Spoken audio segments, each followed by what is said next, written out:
Hello there and welcome to episode 96 of Little Big Knits.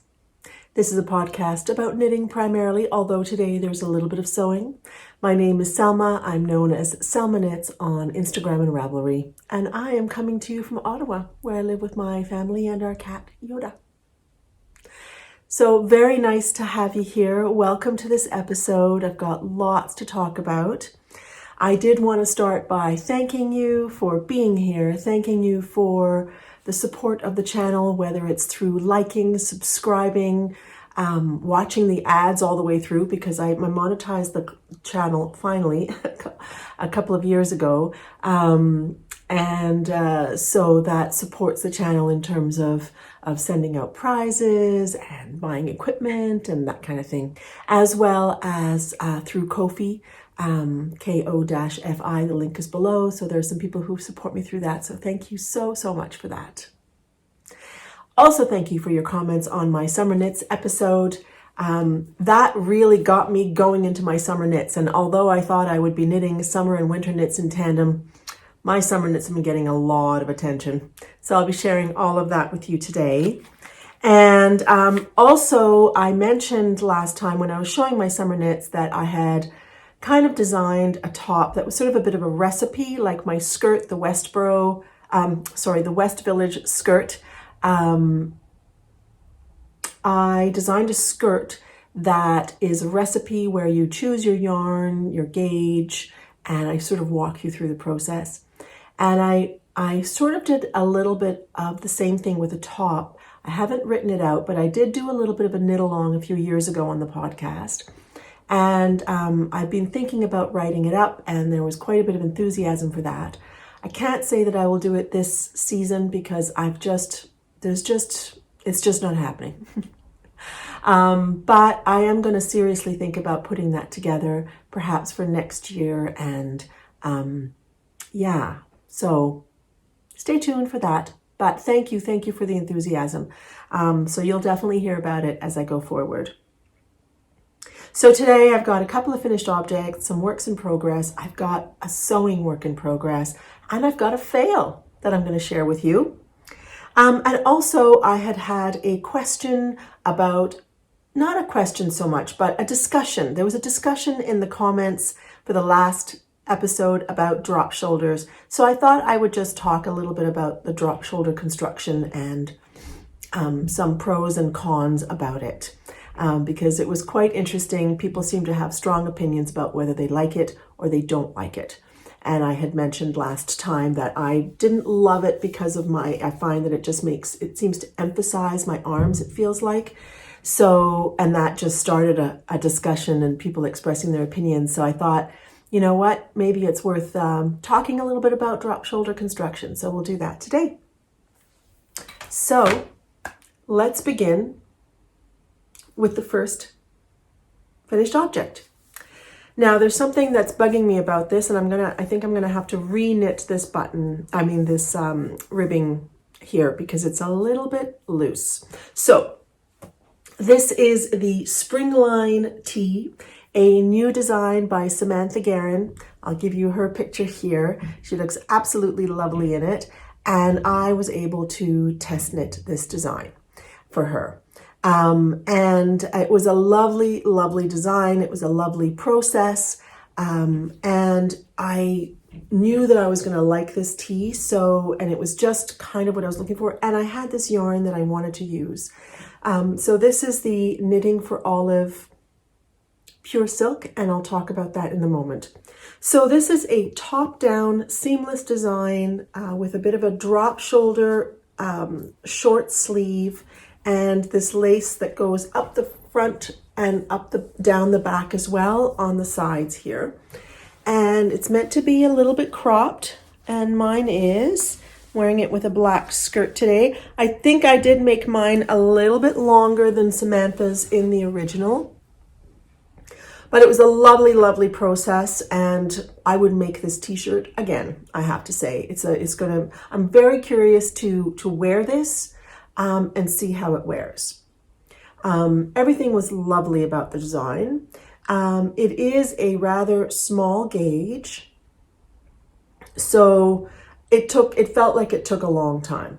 But it really was actually over quite quickly. It just felt, because it was just such small needles, it was 3mm needles, it felt like it was going to take forever. Now, the yarn. The yarn is Knitting for Olive Pure Silk, which is a light fingering yarn that is 100% burette silk, which is basically using the leftover casings from the silkworms. So it's considered to be a little bit more ecological because they're not harming worms in the process before they become, I think, moths. I think they're actually moth silkworms.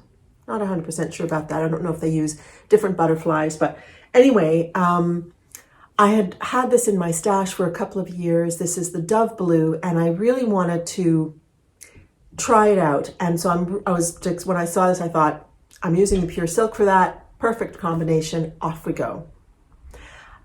I received quite a few comments about this yarn stretching a lot, about it pilling. So I'm curious to see how it wears. I can say that this did stretch quite a bit. Of course, when you make a little swatch, you can't always tell how it's going to work in, like, once it's an entire piece.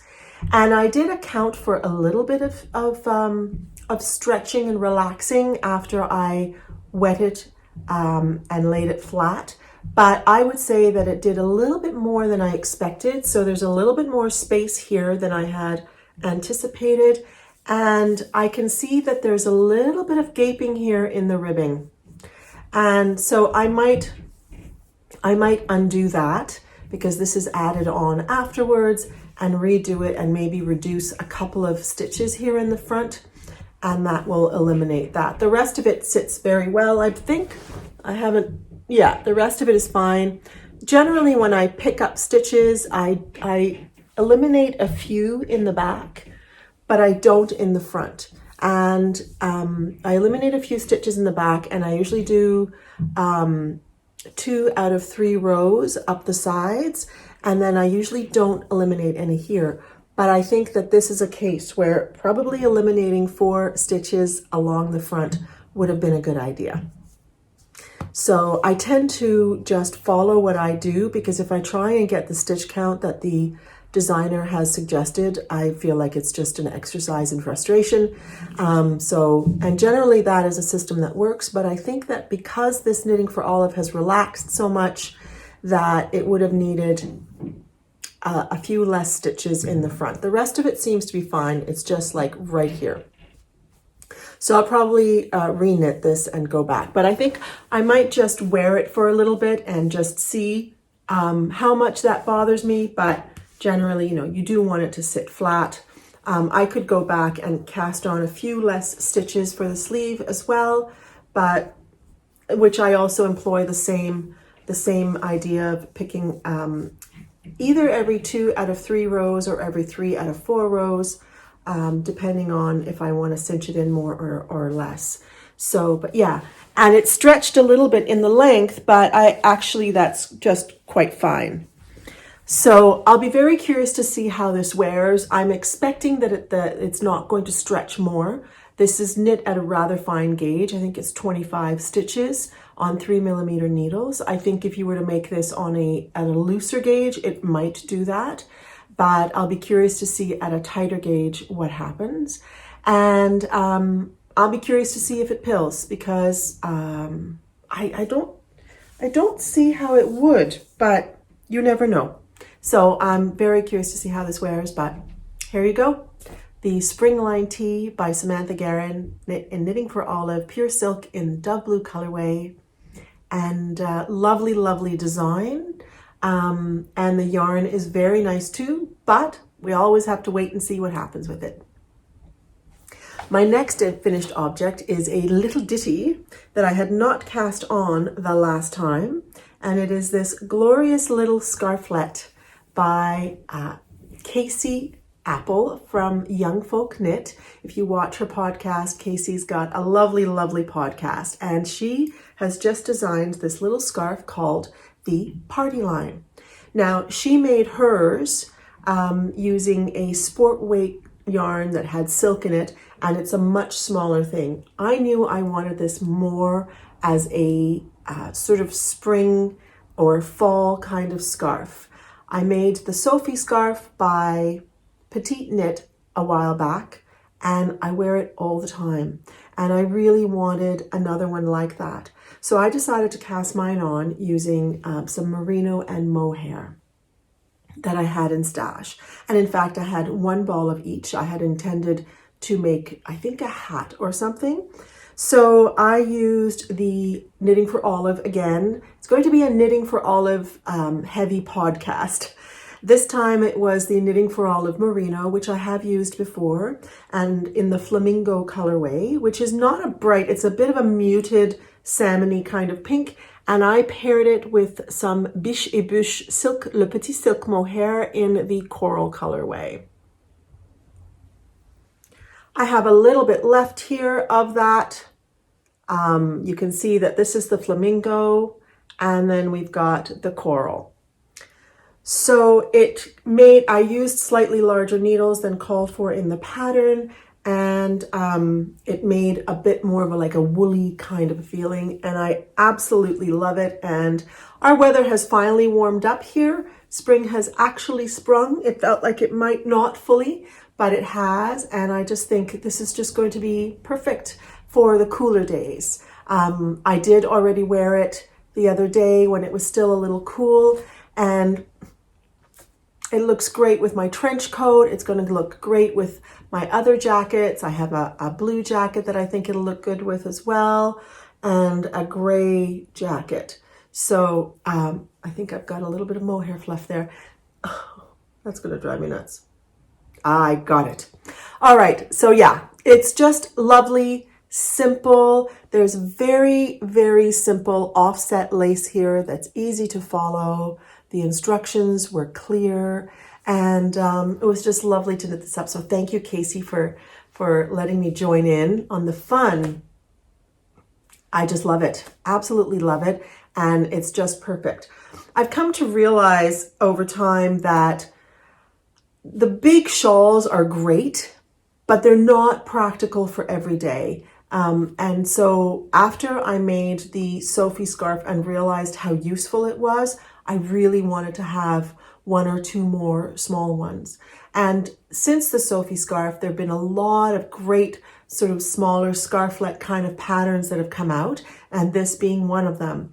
And I think I could see myself making a second one in a different color. I've got a gray Sophie scarf now. I've got this kind of deep salmon party line scarf by Casey, and you know, I could see one in a different color. I'd have to figure out what. Maybe a cream color could be really handy, or something like that. So anyway, lovely, lovely, lovely. It was super fast to knit up.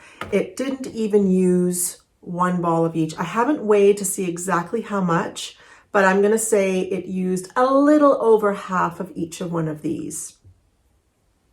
It probably used up more yarn than her original one because she uses, it's a smaller, it ends up being smaller. And may I add also that I added an extra repeat in here.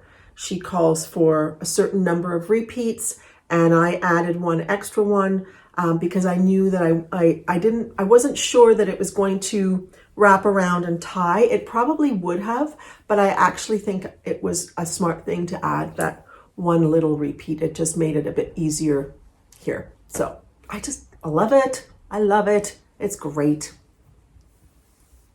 So yeah, 2 finished objects today. I haven't been back talking about my projects in quite a while. The last episode I talked to you about summer knits, and I didn't share, well, I shared this one, but I didn't share my other works in progress or things like that.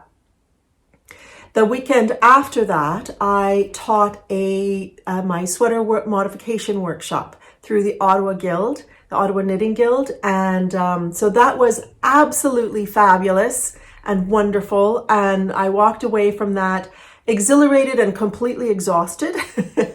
So I had thought originally about podcasting the week after that so that there would be 2 weeks between. And then I thought, you know, I'll actually share what I'm working on.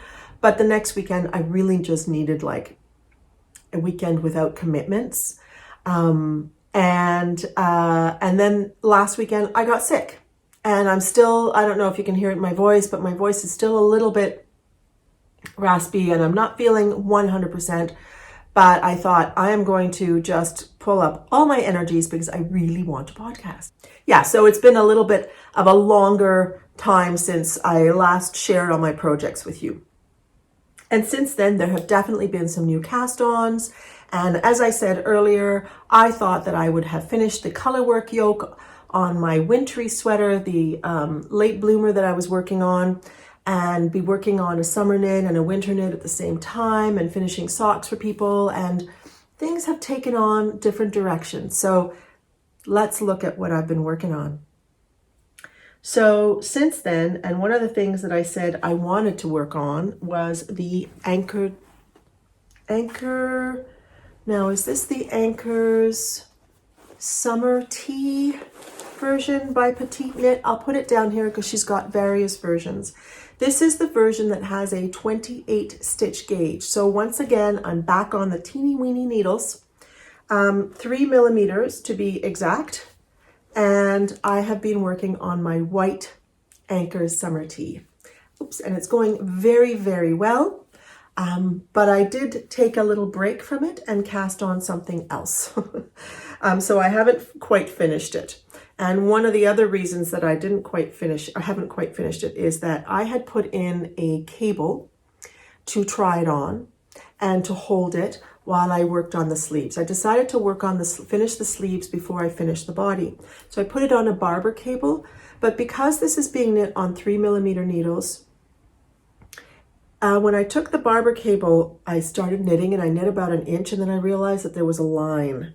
And I don't know if it's that, it is still a little bit noticeable. I don't know if you're going to be able to see it. You can see it right there. Right there.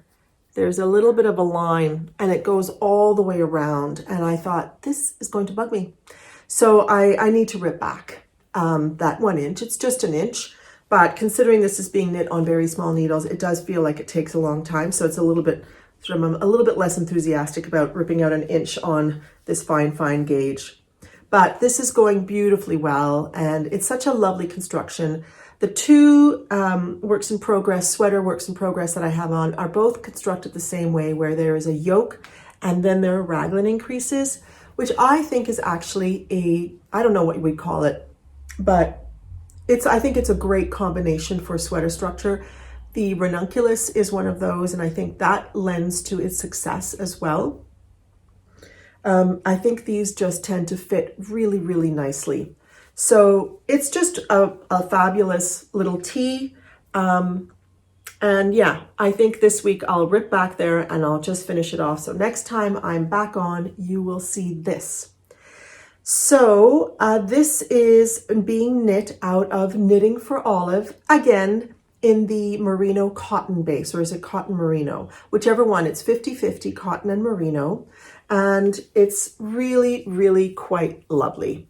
I think that this yarn and this yarn, I don't think I would want to knit them at a looser gauge personally, because this, when I knitted with larger than 3mm needles, felt very flimsy. Now that it's on 3mm needles, I think, and I did the ribbing for the sleeves on I can't remember if it was 2.75 or 2.5. I went down a teeny weeny bit, and I'll do the same for the ribbing down here. This ribbing is knit in the same needle as the body. But I wouldn't go larger than a 3mm, I don't think, with this. I don't think I'd like the fabric, and I would be worried about it stretching, personally. I don't know if other people have experience. This is my first time working with this base as well, so I'll be very curious to see how it wears. This is the Natural Cream colorway. And yeah, let's see how long I can use this without destroying it. I keep thinking, I hope I don't spill coffee on it one day, or pasta sauce or something horrendous like that. But I will definitely have leftover yarn. So far I have used 3 balls of the Knitting for Olive, and I suspect I won't need more than 4. And I had bought 8 originally.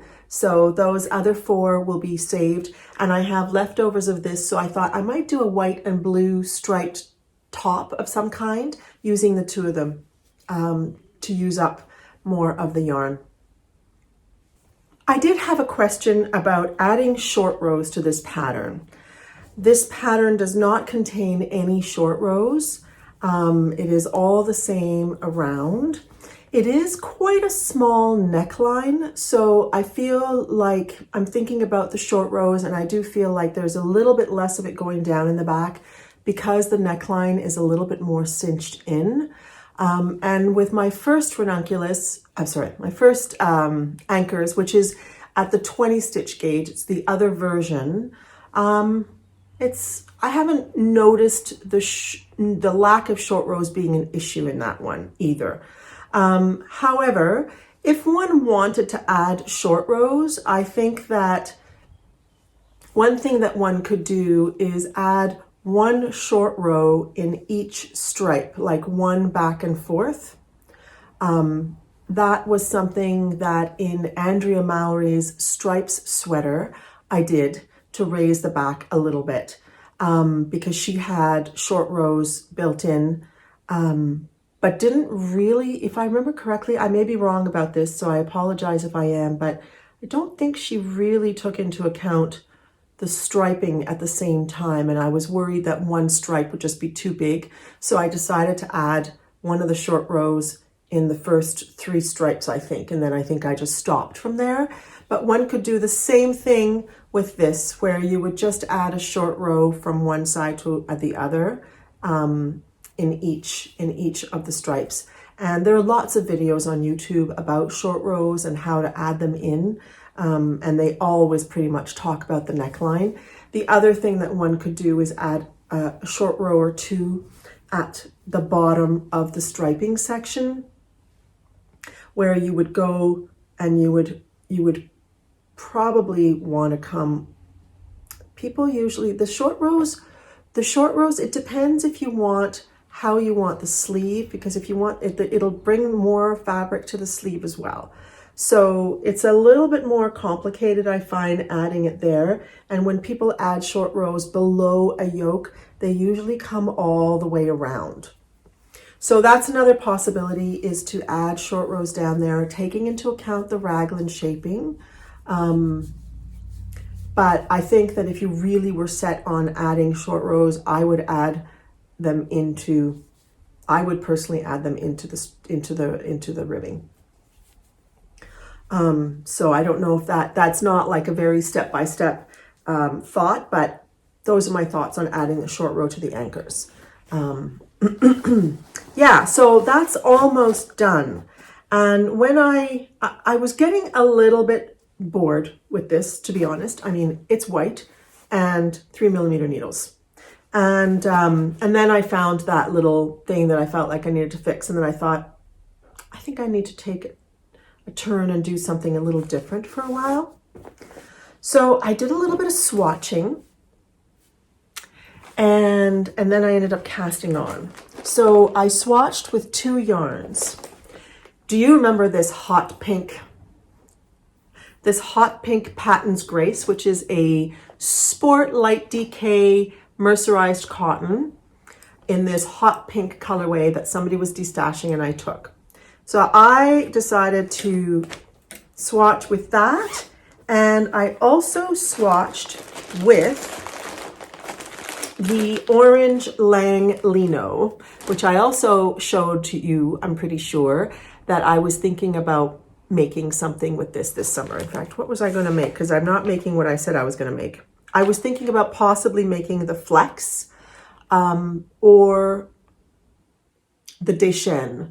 Anyway, I've changed my mind and I've gone in a different direction with that. Actually, I think I might have mentioned it now that I think about it. Anyway, whatever the case, I swatched with this and I swatched with this, and this one won. But let me tell you about the other one first. So I talked to you about the Siesta top last time, which is a design by Nicole Montgomery, I believe. It's an older design. I'll put a picture here. and I wanted to see what this would look like. So I ended up making a rather long swatch because there are actually 3 different needle sizes here. I started with a 4mm, but I felt it was too dense. Then I went to a 4.5mm, and then I thought, I want to try out these 4.2 needles that my friend Mel from Mel Makes Stuff brought from Japan. So, and actually I really like it. There's not a whole lot of difference between the 4.5 and the 4.2, I have to say, but I thought I'm going to make the project with this. However, I started having, and then I thought, I don't really love the construction of the siesta sweater. I really like the stitch pattern a lot. And mesh tops are just, there's just so many fabulous patterns right now of mesh tops on Ravelry. And I thought I really want something that's perhaps more of a drop shoulder with some ribbing and not long like she has it. I think I want mine a little bit shorter, but I thought this is requiring me to think a little more, and I just really want to get going on a project. So I've put this aside. I also started having some doubts about whether I wanted hot pink. I mean, I think it looks great, and I think it could be really fun with like a black camisole and a black pair of jeans or pants or a skirt, or white underneath it, or tan. I think it really could be fun. But I believe last episode I had talked also about a linen, a beautiful blue linen that I have, kind of a dark teal blue kind of color from Espace Tricot. So I might swatch with that too and see which one wins out. And I thought I could also make 2 mesh tops. That's also a possibility. So we'll see. There was another mesh top that somebody mentioned to me that has a really beautiful stitch pattern. So I thought I could make one in the siesta stitch pattern and the other in the other one. So we'll see. But I decided to put this on hold, and the other one won with the orange Langlino, and this is coming along beautifully. This is the Peacock Tee by Lento. I believe that's how you say her name, something like that. And I am making an orange t-shirt. Not a color that I wear often, but I think it's going to be just a fun t-shirt. And this fits so beautifully. I have tried it on a couple of times, and this is being knit on 4.5mm needles as opposed to 3mm needles.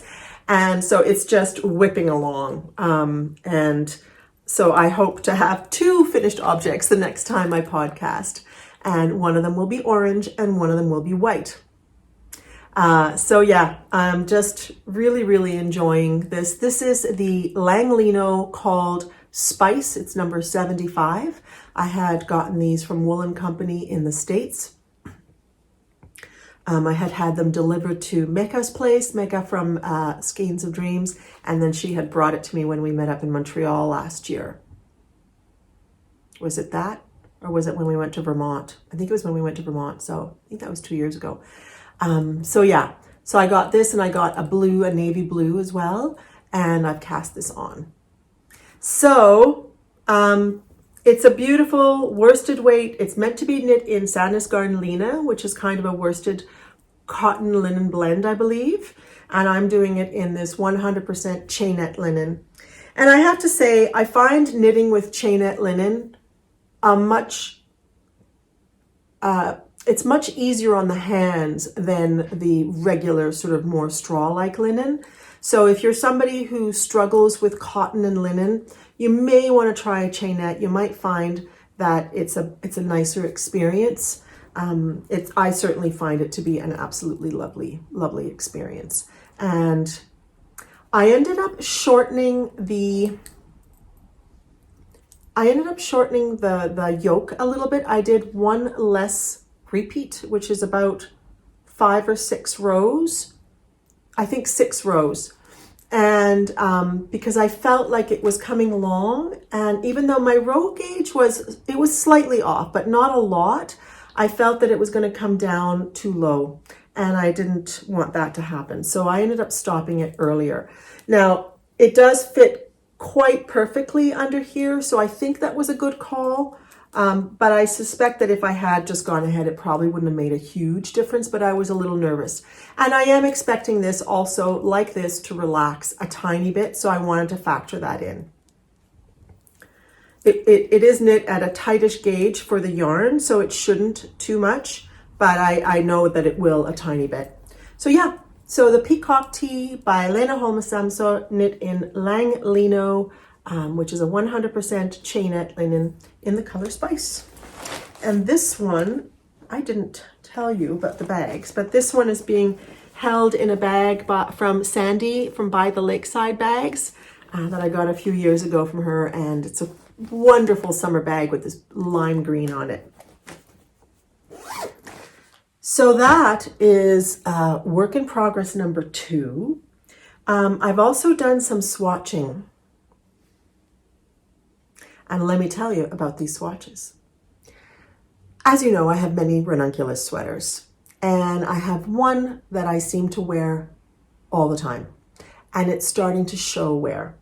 And I think one of the reasons that I wear this one so much is that it is very light and airy. So even in the summer, when it may be a little cooler, I can wear that one. If on a cool evening, for example, I can easily wear that one. And it's a great color, it's gray, and so it just seems to go with a lot of things. And I'll put a picture of it here. I made this out of a combination of mohair, which is mohair and silk, and then the base yarn is also mostly silk and linen. It's no longer being made, and right now my mind is blanking, so I'm going to put the yarn here. And I contacted the company and they said they're not going to be producing this anymore, which is really unfortunate because the base yarn is very, very strong. But what I'm finding with this ranunculus is that it's really wearing, the mohair is wearing because I wear it so much. So I thought, if I'm going to knit, I need another sweater like that I just want to put on all the time. That's not too warm, that's nice and airy. And all my ranunculus sweaters seem to work differently. My very first one also fits that bill, but I also wore it a lot. And I feel like I don't, I have to be a little bit careful with it as well. So I thought, I think I need a new ranunculus sweater that serves that purpose. So I thought I need a summer base of some kind. So I ended up swatching with just some leftover yarn that I have in my stash. And the main yarn is the Sadness Garn Tunline. So this is, I think, a cotton linen viscose blend. And this is a fingering weight, and I had made a little tank top for my friend's daughter, which she has mentioned many times that she wears all the time and it looks fabulous. So I thought, okay, this is a great yarn. And then I had some leftover mohair that I had gotten in Spain and that I had used for my Korean poncho by Amy Palco. And this is my knitted closet in, I think they're lavender colorway or something, which is so beautiful. I need to get my hands on more of this because the color is so beautiful. So I thought, I'm just going to put these two things together. I didn't actually use the right size needles that I would need for the ranunculus. I think I used 5mm needles and I would need 6mm needles. But when I knit this up, I was like, yep, this is my next ranunculus. So I need to get some tunline in a neutral color. I thought I'm going to need something neutral. I thought I'm not going to make gray again, although it's not a crazy idea to make another gray ranunculus because it's so useful and I love gray. But I thought I'm going to make it more of like a creamy oatmeal color. So I'm hoping to combine some tunline with some mohair and do that. And I think it'll just be, hopefully it'll work out so that it becomes my next sort of easy wear ranunculus that I just want to put over everything. So that's one swatch that I did. The other swatch that I did, Joanna Ang just came out with a new pattern that is just so beautiful. And I can't remember the name of that right now. My brain is not working very well. I think I have virus brain. I'll put a picture here and I'll put the name down here so that you can see it.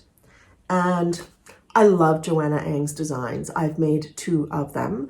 I made the fairy bouquet, which you may recall. I'll put a picture here with the beautiful yoke and sleeve details. And I also made a short sleeve version of her koyame sweater out of Nutidin, which I'll put here as well so that you can see these 2 designs. They're just, her designs are really, really beautiful. I would say she's not a prolific designer, but when she comes out with a design, it's just stunning.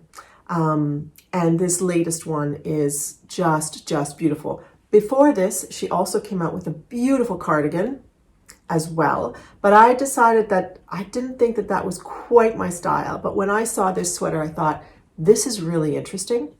I love the neckline on it and the detail on the sleeves. And I thought, what might I have in stash that could work? And I happen to have some Rowan, what is this called? Rowan alpaca, oh darn, what was it called?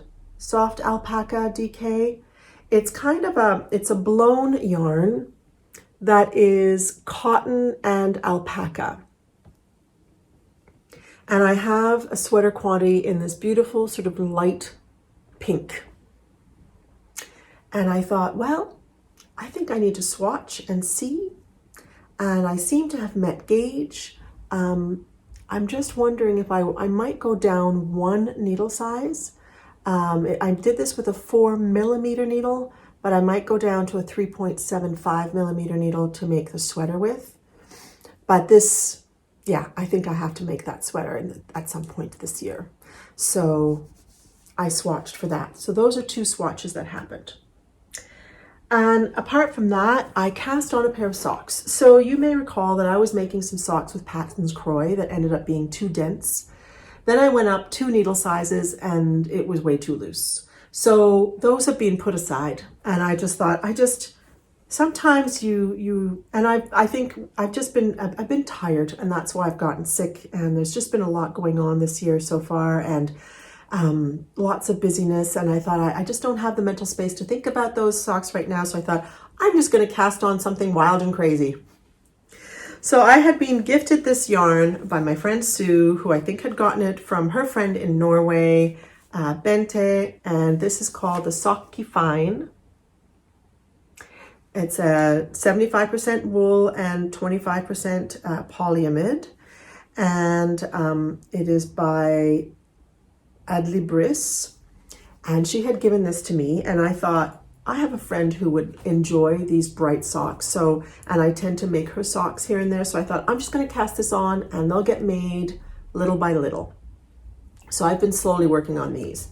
However, these are probably going to get set aside because this friend's daughter is getting married, and I've decided to make her daughter and her new future daughter, son-in-law, socks, matching socks. So I'm going to be starting on those soon so that they're done by the wedding date in July. So these socks, the Patton's Croy socks, are probably going to get set aside, and that's fine. So those are the supposedly, so far, seemingly successful works in progress. However, I do have a fail. This is the Lento that I've been working on, and I don't remember what stage it was at the last time I showed it to you. I have been knitting this using this beautiful light pink Nutidin yarn with some mohair from Biche et Bûche. This very pale pink, I think it's called, and it's Le Petit Silk Mohair by Biche et Bûche. And they make a lovely combination. But I just was going along because I thought this is a sweater everybody's made, it's going to be great. And this has turned into quite the fail, and I'm going to show you why it's a fail. And I'm going to be ripping this back and ripping it out, and I think I'm going to go back to my original. I have one of 2 original plans. but it has a terrible amount of fabric happening there. Look at that. Like, I don't know what the heck has happened here, but there is just way too much fabric. Now, I made it a little bit over, well, I made it to the size that I wanted to make it, and it's fine in the body. It's got the ease that I want in the body, but this is just so, I can't live with that. It's just ugly. Which means pulling back. Now, I could pull the sleeve back, I could pull the body back, do a few less increases, but then I'm not going to have the ease that I was looking for in the body because I wanted this to be a relaxed sweater. So I've decided I'm not making the Lento. I'm glad that a lot of people have successful Lentos. But interestingly, a friend, when I was showing her what had happened with this, she went on to Ravelry and she was like, she sent me screenshots of other projects. She said, look, they've got too much fabric there as well. So I thought, you know what? I didn't even look at the projects because I just assumed that because everybody makes this sweater, that it would be successful. But for some reason, it's just not attractive. Like, there's just too much fabric in the sleeve. I just don't like it. So my original plan had been to make the In and Out raglan sweater, which is a free pattern, and it's not on Ravelry. It's on Ivana's blog. Ivana from The Republic of Me has a blog. So if you go The Republic of Me or republicofme.com, she has her In and Out recipe on her blog.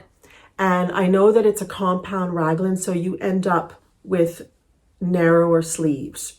And so I think I'm probably going to go back and make that. And I thought either I do that, or I have been wanting, here we go again. I have been wanting a woolly ranunculus. So I thought I could do that, but I really just wanted like a simple raglan sweater with this that I could wear with a shirt underneath if I wanted to, or just a t-shirt. I just wanted a simple raglan with this yarn. So, and you know, the body doesn't have a crazy amount of ease. It's got the right amount of ease that I was looking for. I thought maybe I just wet this, which I might still do, and just see if that happens to make a difference. But I think the fact is that there's just too much fabric. So very, very disappointing. And I was really excited about this, and I was zipping along.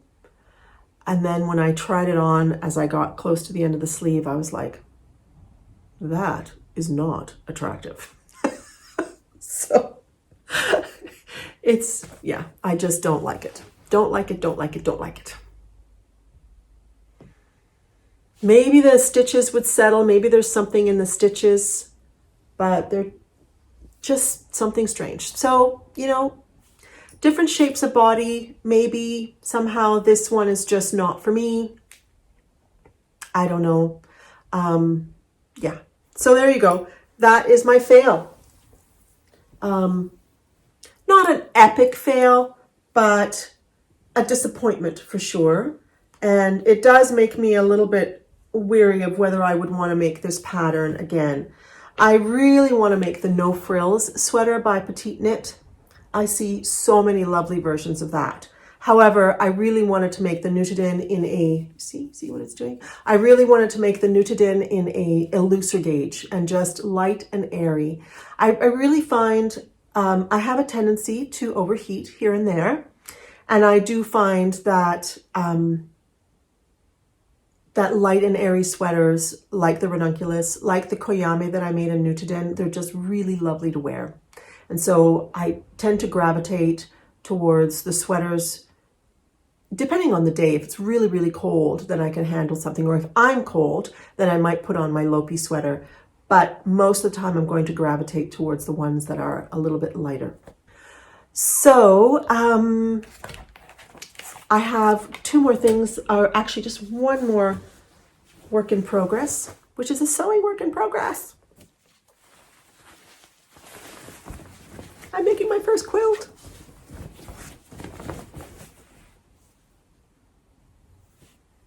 I'm so excited. I have been working away at cutting squares, some of which were in my stash, like this has been in my stash for a long time. This one's been in my stash for a long time. This one as well. This is one that I've used in bags before. This is one that I have as well used in bags, as well as this one. So I was sort of putting together my fat quarters and scraps and things and seeing, and then I started seeing a color palette emerge. I did buy a few, but I thought I just want to make a simple quilt and finally get that experience of cutting out the fabric accurately, of, you know, putting a design together, of, you know, making the binding, doing a little bit of simple quilting. So I've been sort of slowly working at this. Of course, the cutting and the planning takes a little bit more time than the actual executing. Now there's lots of mistakes here, because even though I thought I was being very fastidious about the way I was cutting the squares, there's still a lot of misalignment. Actually, there it looks pretty good, but I think there are certain spots where it's really misaligned. And I thought, oh well, that's part of the experience. I feel like it's not showing up on screen, which is great, but here's one. There's a rather serious misalignment happening. But I'm okay with that. And this is essentially, it's either going to be a baby blanket or a lap blanket. It's not big enough or long enough. I mean, I could make it longer if I wanted to. I could cut more squares, but it wouldn't be quite wide enough for a twin bed. So I think we're just going to leave it as a lap blanket. It's about 45 inches wide and about 50 inches long. It's a tiny bit, it's not quite square.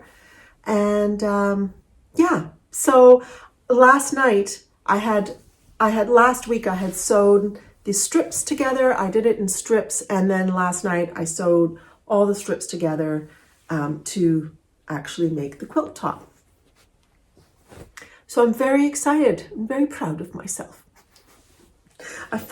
You know, it's interesting. You know, we all have certain things, certain projects that are just so easy. Like I have no qualms casting on a sweater, but when it comes to making something like a quilt top, and often with sewing, I have many mental blocks and hurdles that I need to get over.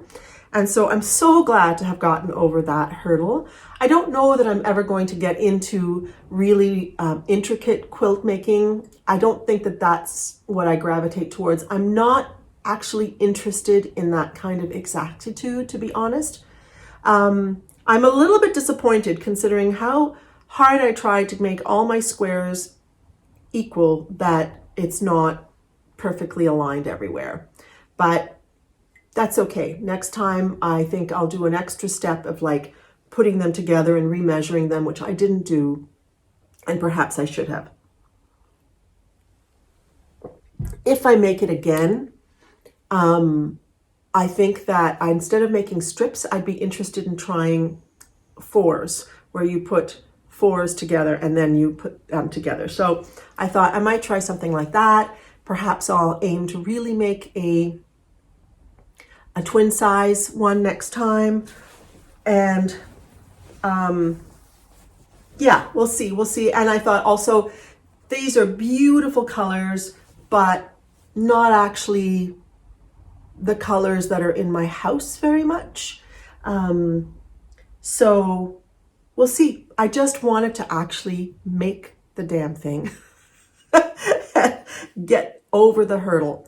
So I have chosen for the inside to just use a flannel sheet. So just a very thin sheet, and I've bought some fabric for the backing. It's not quite wide enough, so I'm going to have to do some piecing with that. And then I haven't chosen my binding yet. I'm going to see if there's anything in my stash that would work, and if not, I'll buy something. And I'm going to be slowly working on this, and then I have to decide how I want to quilt it. I might just do ties in each square rather than actually sewing, especially because there are quite a few squares that don't align. I wonder if sewing would make sense. I don't know. We'll see. I haven't decided that yet. I'll decide it when I get there, but really enjoying getting this project underway and finally wrapping my head around all the different aspects of making a quilt.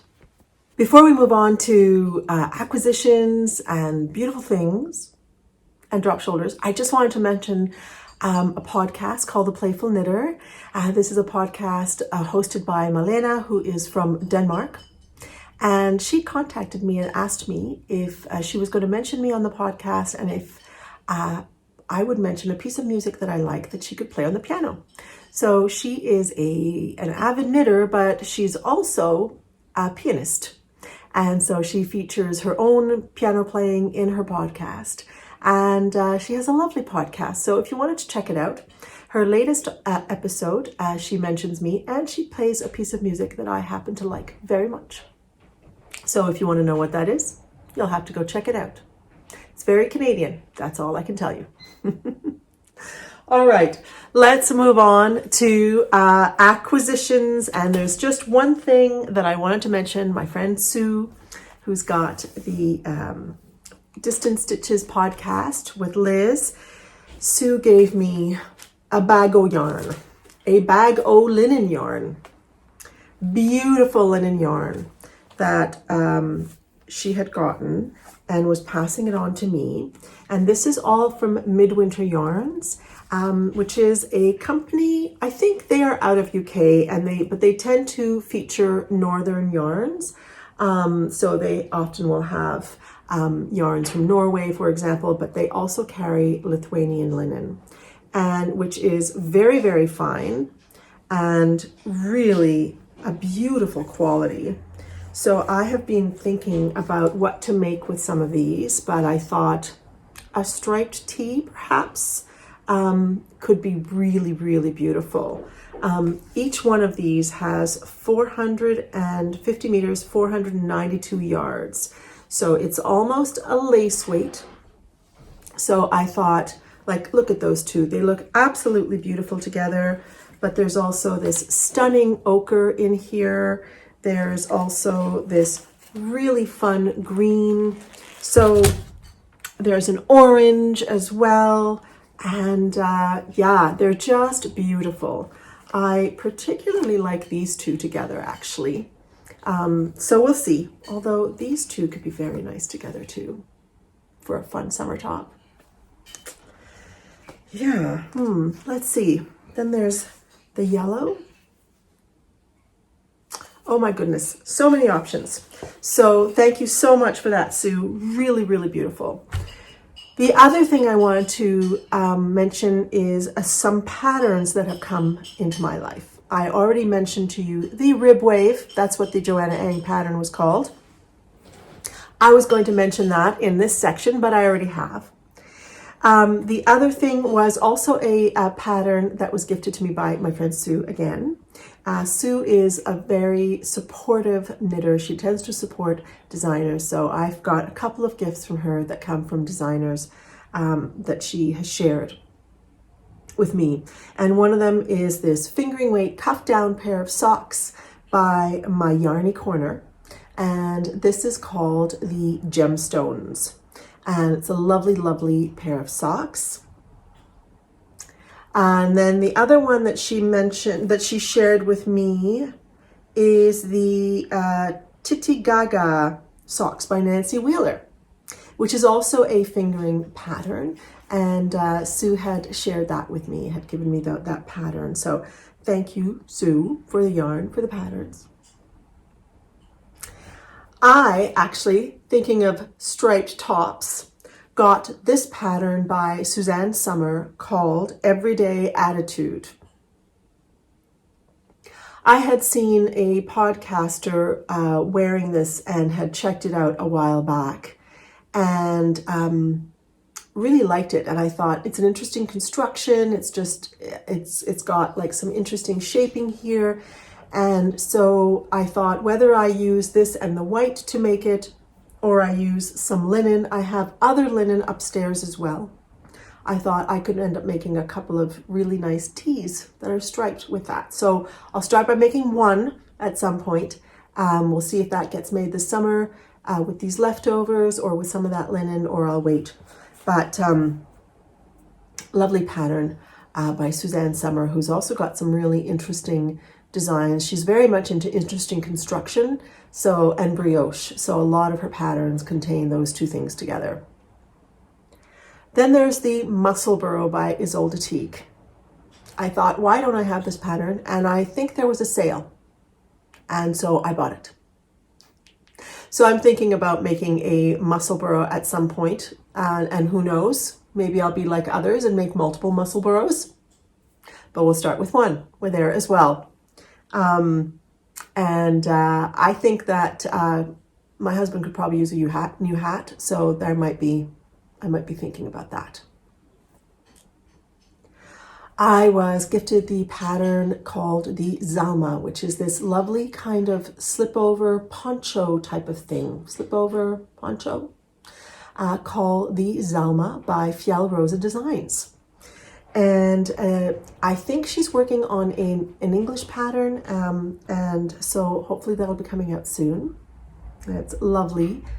18 stitch gauge, so that could be a really nice thing to make out of Nutiden.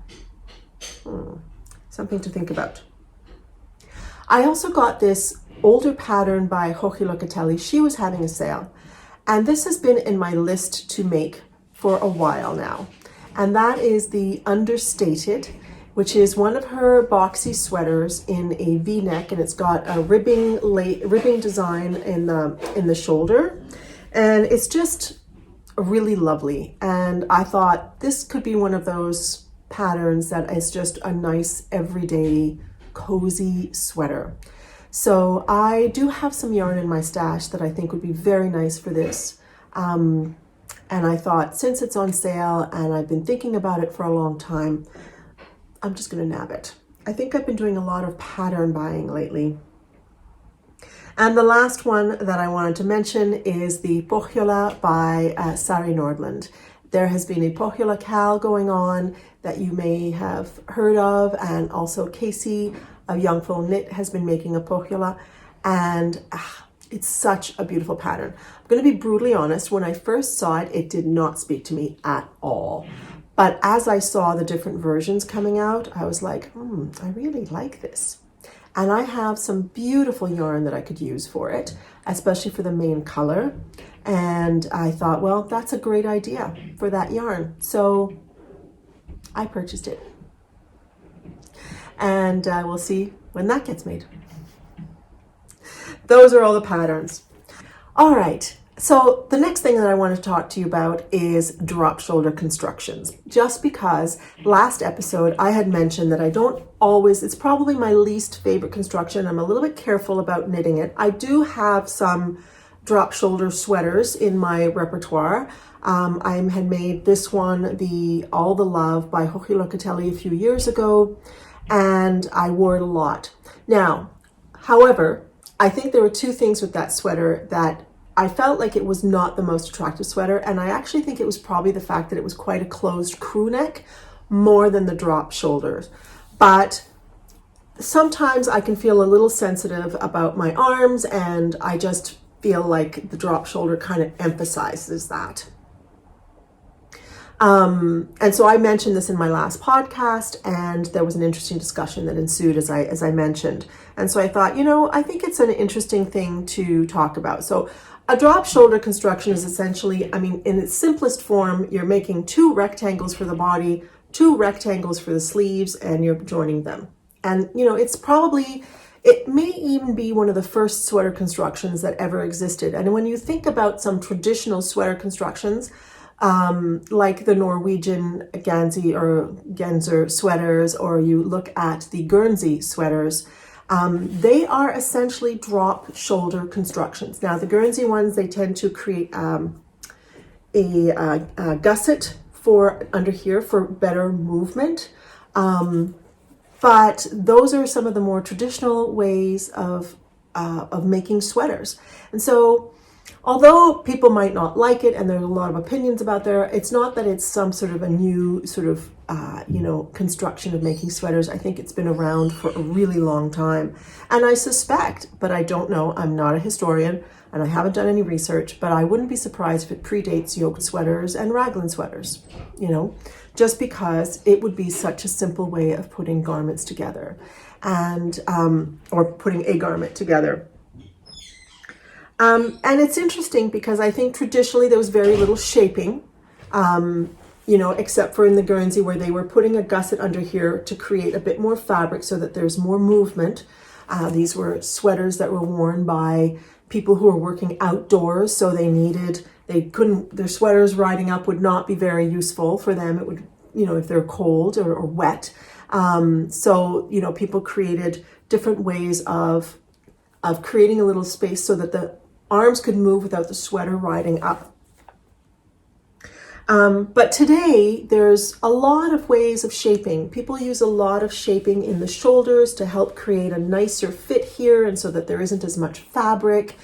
There can be some short row shaping in the arms. There's lots of things that are done now to create a little bit of a, I don't know, is it more sophisticated or just more sort of natural fit, and so that it's a bit more, perhaps a nicer fit overall.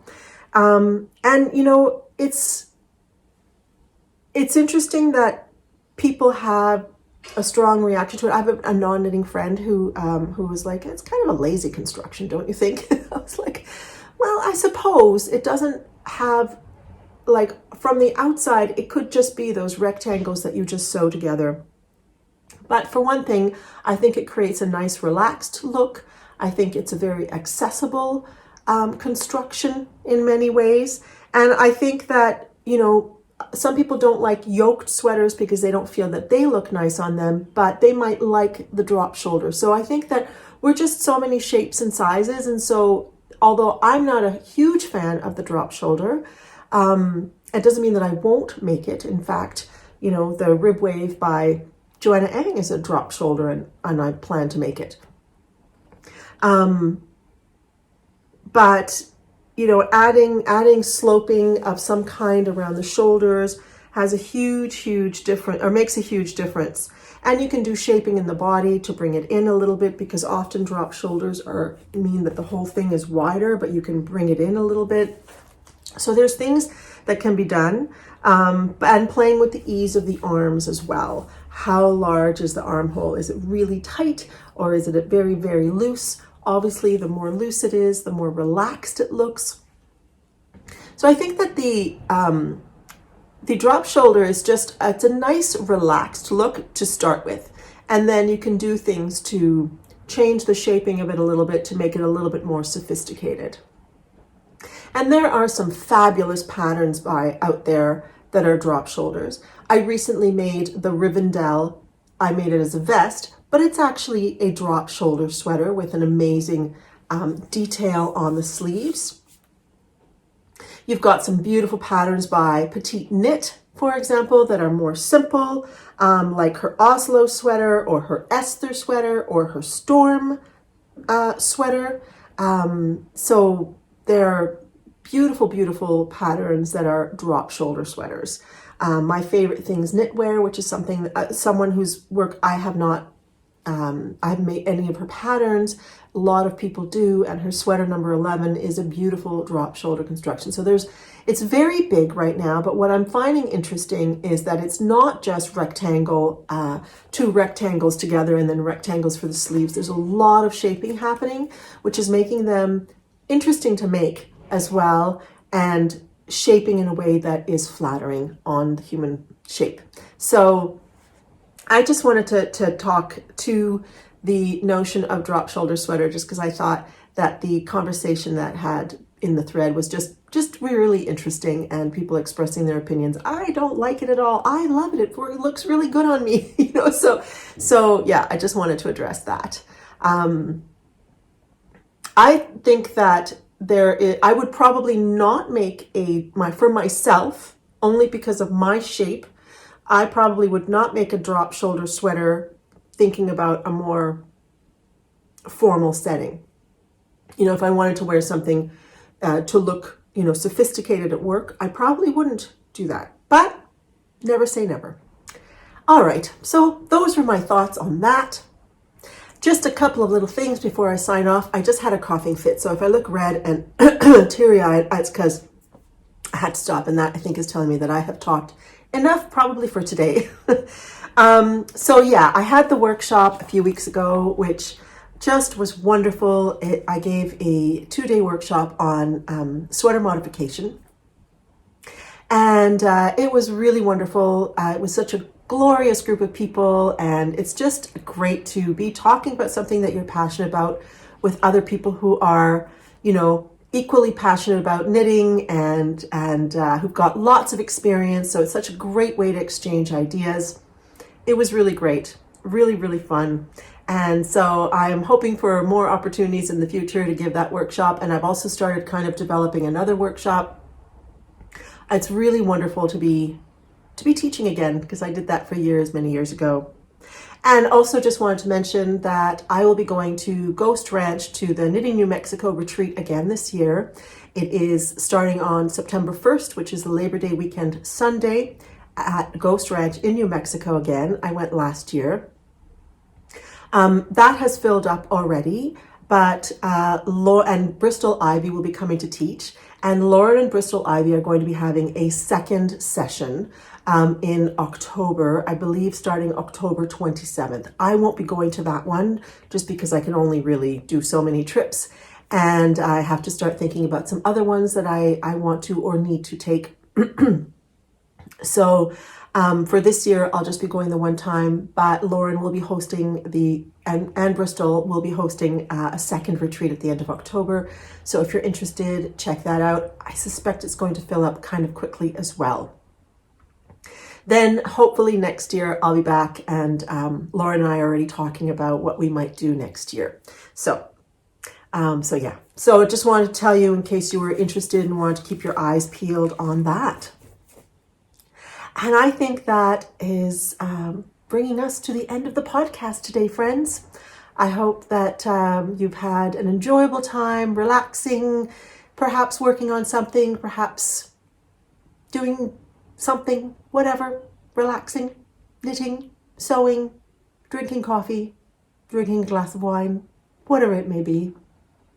It was lovely to spend some time with you. I have been thinking about coming back to chat for the last 3 weeks, so I'm glad I finally got here.